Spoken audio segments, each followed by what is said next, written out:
Hey everybody, how you doing? Welcome back. This is Jim Grzanzio from the Oracle Groundbreakers team. I'm here for the 39th and final interview in the interview series for the Oracle Groundbreakers India Yatra. The conference is over, and I'm the laggard here. I have one more interview. The conference actually ended yesterday. And it was a very successful conference, over 100 speakers, and we've done a total of about 45 interviews between Bob,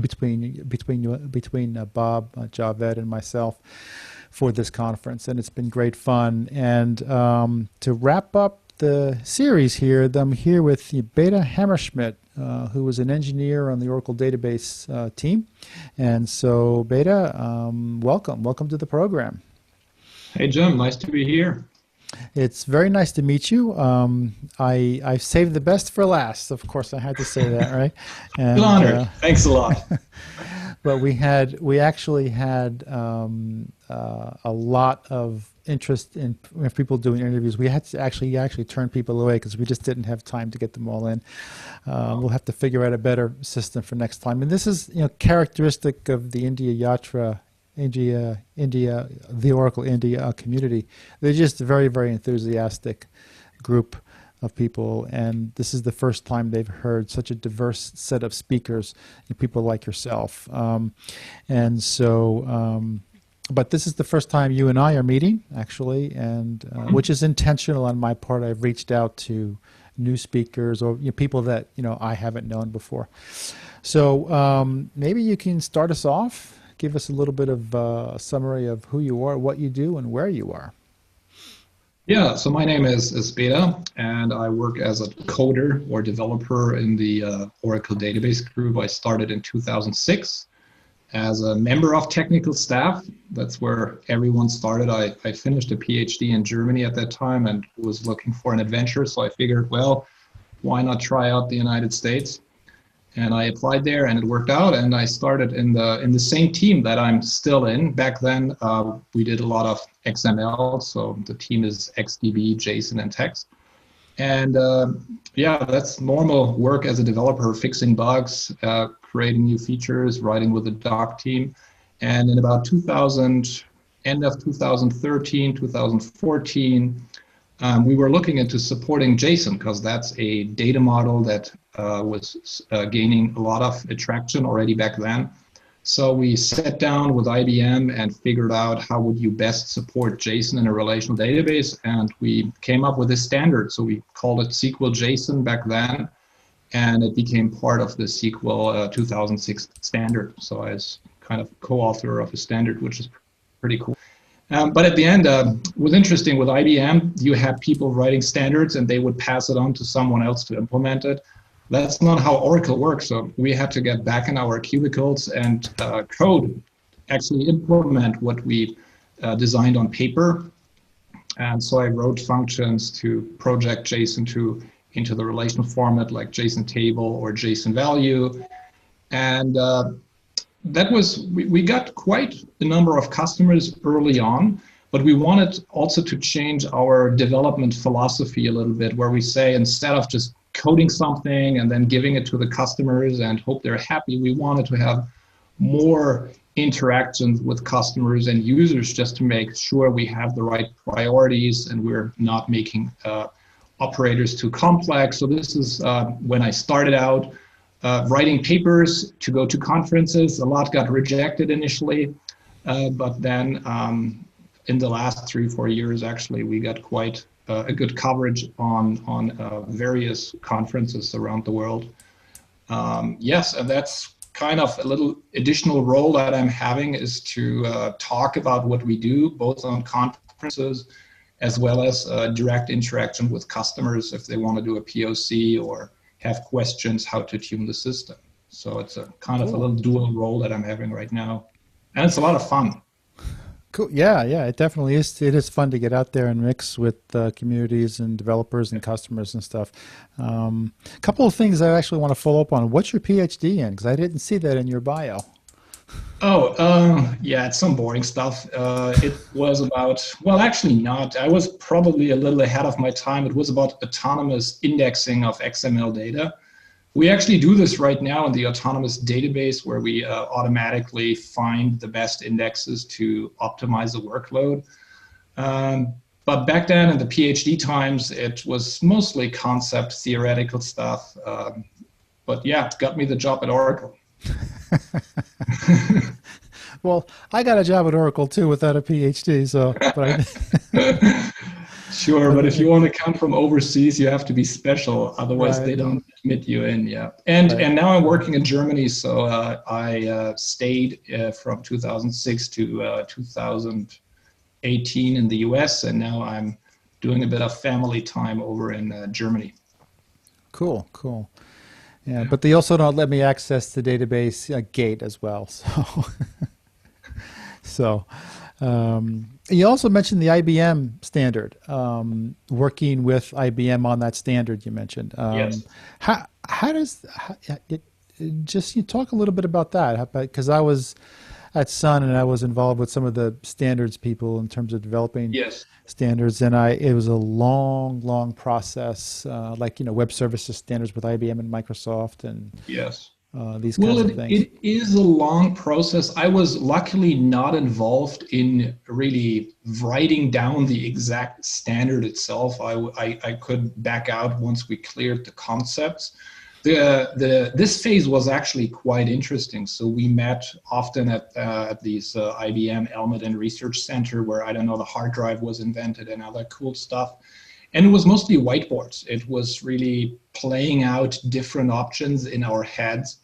And we really wanted to make it simpler. So the people in the standard were, a lot of them also worked on the XML standard. And XML, as great as it is, was really invented by people who, I used to joke, they're just too smart. Never put two PhDs in one room and let them figure out something. They just want to be brighter than the other. And XML was very powerful, but it was also very complex. And what we see with JSON is that it's mostly used by developers who want to advance quickly, like agile development, throw something at the wall, see if it sticks. They don't want to go into like a long design phase where they first have to define their schema and months later the application can first be started. So it was both XML and JSON are hierarchical data formats, so they share a lot of properties. And also in the Oracle database, there are similar operators. There's XML table, there's JSON table. But we wanted the overall user experience to be much simpler so that people can figure it out without having to read a lot of the documentation.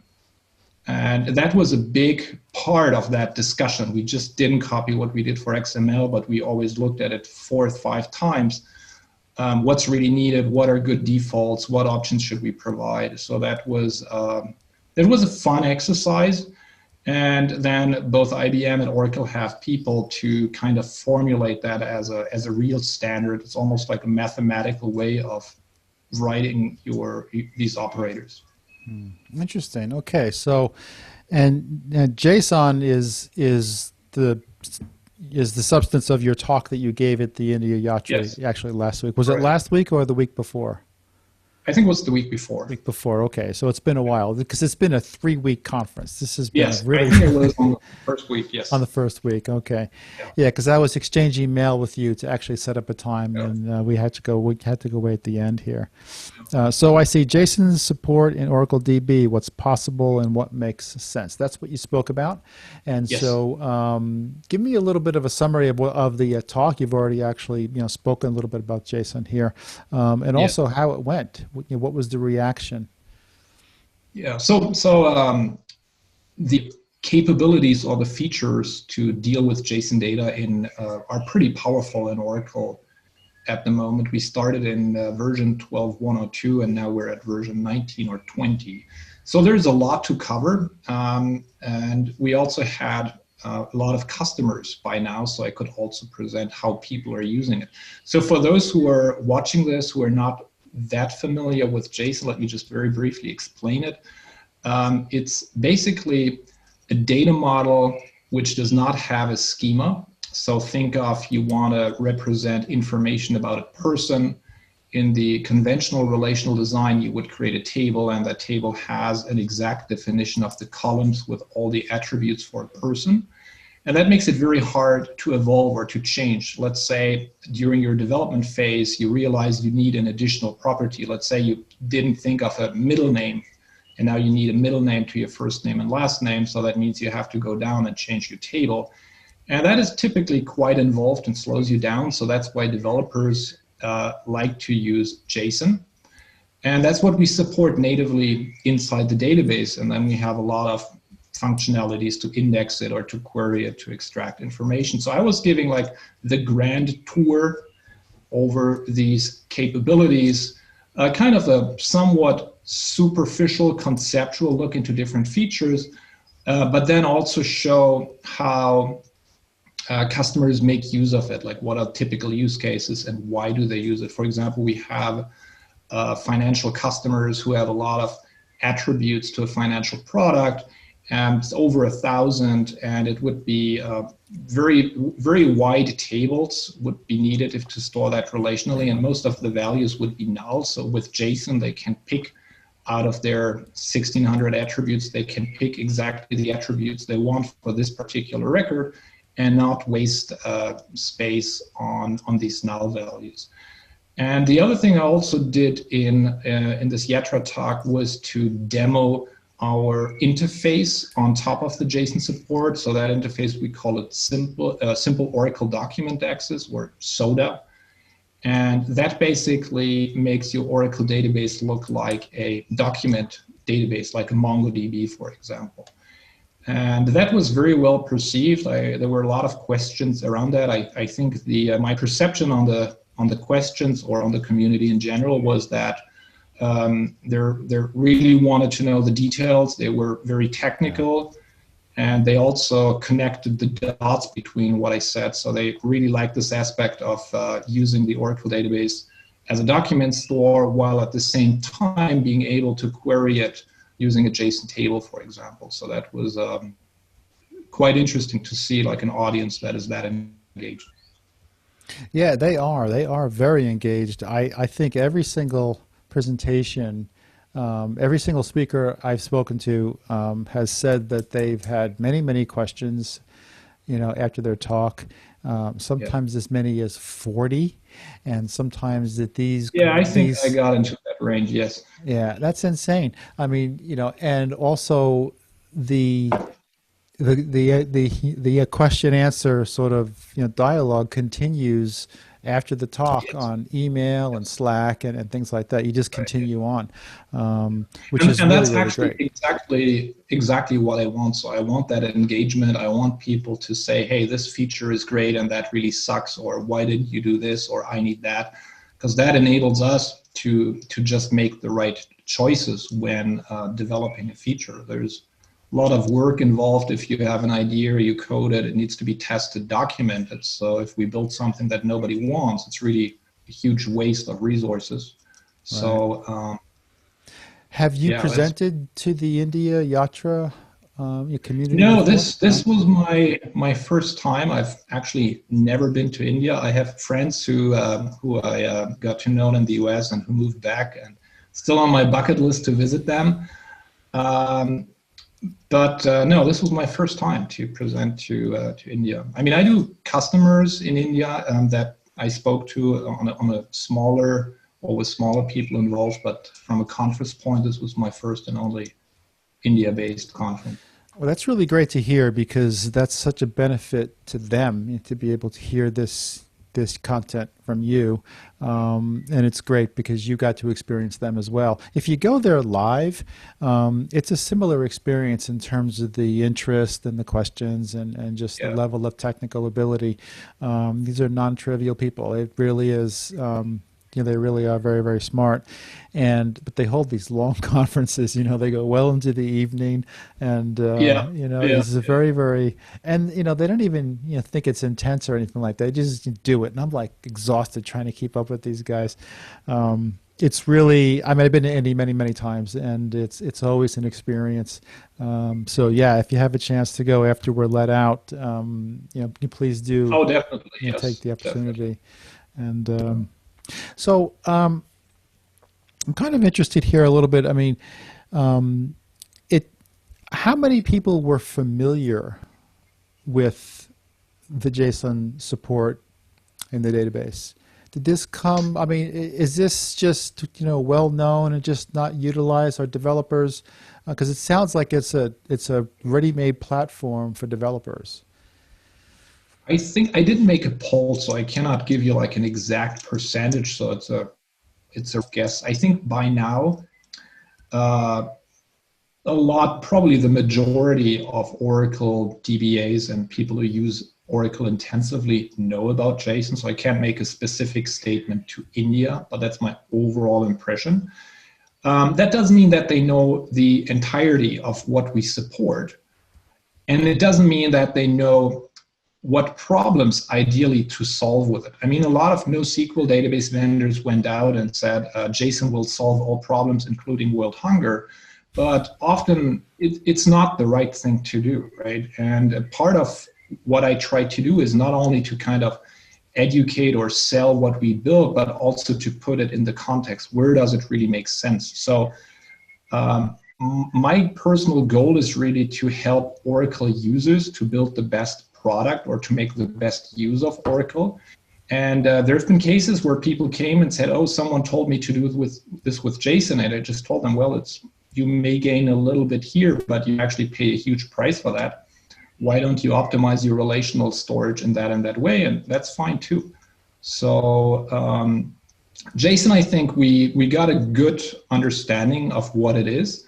But with that SODA API that I mentioned a few minutes before, that's just starting to be known. So people learn about it on these conferences, and they really see the potential of combining the benefits of a SQL access and a NoSQL document style access to the very same data, which means that some developer who wants to use such interface to the database can do that, while at the same time you can still run your analytical queries or your reports on the very same data. You don't have to like load it from one database to another and then work with stale data. All right, excellent. All right, this sounds really exciting. I'm really happy to hear this. So what's it like now? I mean, when you go out to conferences, you've been to various Oracle conferences and engineering conferences, and you're obviously interacting at a very, very high level from an engineering perspective. And now, obviously, we have everything is virtual now. How do you experience now versus when you actually went out to events? Well, I had to realize that my lifestyle, which I thought was normal, is what other people call quarantine. So I'm doing home office. Nothing much has changed for me. I used to go on a lot of conferences, maybe one a month, speak to customers or go on conferences, user groups, etc. I always liked the experience being there, but typically there was a big cost of getting there. Like the one example was last year I went to a conference in Croatia, like a beautiful location. It was on an island, very nice, extremely nice, but getting there was really tough. I had to fly into Italy, rent a car, drive through Hungary to Croatia. So it took me like a day to get there and a day to get back. So that really cuts my productivity. I mean, I had a very great reception there, and the paper or the presentation, it was definitely worth it, but it comes at a huge cost. And what I see is with going online is that it just lowers the to give a talk. There's obviously big conferences, but there are also customer events. So you may speak to a customer who just considers it or just wants to do a POC, and that would be very expensive to fly to a customer and have a 30-minute discussion. And these days, it's very easy. The people in the field call me, hey, can you join this call? And I'm just joining in for 45 minutes, provide the information that's needed, or we schedule follow-up calls. And that's really a huge productivity boost. So that part is all positive. I think the social aspect is lacking. So if you go to a conference, it's not only listening to presentations and giving your presentation, it's also about the events that happen, for example, in the evening where you hang out with people And then you chat on it on a different level, and you may realize, hey, what you're doing and what I'm doing, actually that makes sense. It didn't look like it made sense, but it actually did. And nobody joined each other's conferences because it felt so remote. But great things can come out of that, and I cannot imagine really how such ad hoc interactions could happen over Zoom or over online conferences, because it's these presentations, they have a start and an end, and then you don't speak to people who didn't attend it. So I think we need a combination in the future, right, where people still meet up, socially engage, and do all that. Yeah, I completely agree. And by the way, the answer that you gave just is very consistent with what most people are saying now. There's advantages and disadvantages. And I think, when the physical events start up again, as they inevitably will, the digital, technology, the digital way of doing this will have advanced. Because right now it's pretty rudimentary, even though it's advanced by just a few years ago standards, but it'll be much more sophisticated, so we can do a combination of both, relatively Absolutely, easily. Yeah. And because I agree, I mean, I've been to many, many events, and I've run many events for 20 years, and when you run a conference, having good speakers and having good sessions is just one aspect to it. There are many, many other aspects to it that are just as valuable, not only for the speakers, but the attendees as well. So, all right, cool stuff. All right, Beda, it was a pleasure having you. Thank you very much for your time. And I did indeed save the best for last. And thanks, I feel honored. Thank you. So, cool. And, we haven't actually met before live, so I really look forward to sometime meeting you either in Germany or in the United States, or maybe even in Yatra, which, Cy was planning a 12-city tour, for this year, 12 cities. It was last year. It was, book me. That's great. I like to travel the world. Last year it was 10 cities. I attended 6 of them.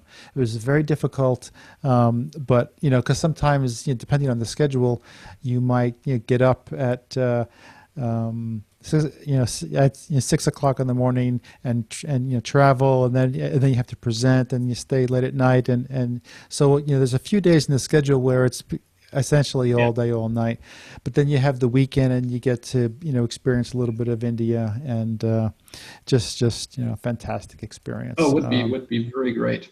Yeah. So hopefully we'll do it next year. So, good. Yeah. Until then, thanks a lot, and we'll talk to you soon. Thank you. All right. Bye-bye. Okay. Bye.